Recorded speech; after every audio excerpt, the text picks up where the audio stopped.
কিডনিতে এবং পাকস্থলীতে যদি পাথর হয় তাহলে আপনি কি করবেন?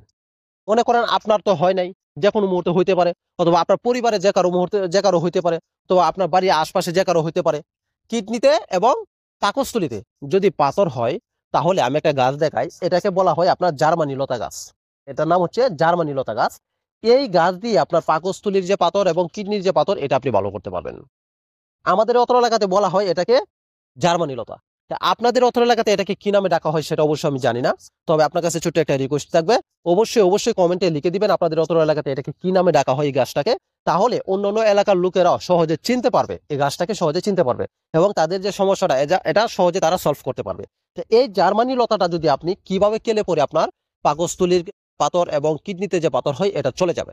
আপনি প্রতিদিন কি করবেন, 3 থেকে 4টি পাতা, 3 থেকে 4টি পাতা আপনার হালকা একটু লত সহ, মানে 3 থেকে 4টি পাতা পরিমাণে যতটুকু লত থাকে ততটুকু পরিমাণে লত, এবং 3 থেকে 4টি পাতা আপনি প্রতিদিন একবার করে চাবিয়ে খাবেন। যদি চাবিয়ে খান তাহলে কি হবে, আপনার কিডনির পাথর এবং পাকস্থলীর পাথর এগুলি আস্তে আস্তে চূর্ণ চূর্ণ হয়ে আপনার বের হয়ে যাবে, চূর্ণ চূর্ণ হয়ে বের হয়ে যাবে। তো অবশ্যই ফ্রেন্ডস, আপনারা এটা এবার প্রতিদিন খাবেন যাদের পাকস্থলীতে পাথর এবং কিডনিতে পাথর, তাহলে আপনাদের এই সমস্যাটা সম্পূর্ণ চলে যাবে। ছোট একটা রিকোয়েস্ট থাকবে আপনার কাছে, যদি ভিডিওটি ভালো লেগে থাকে তাহলে প্লিজ একটু ভিডিওটা শেয়ার করে দিবেন, এই সমস্যাটা যেন অন্যরাও জানতে পারে, চিকিৎসাটা যেন অন্যরাও শিখতে পারে।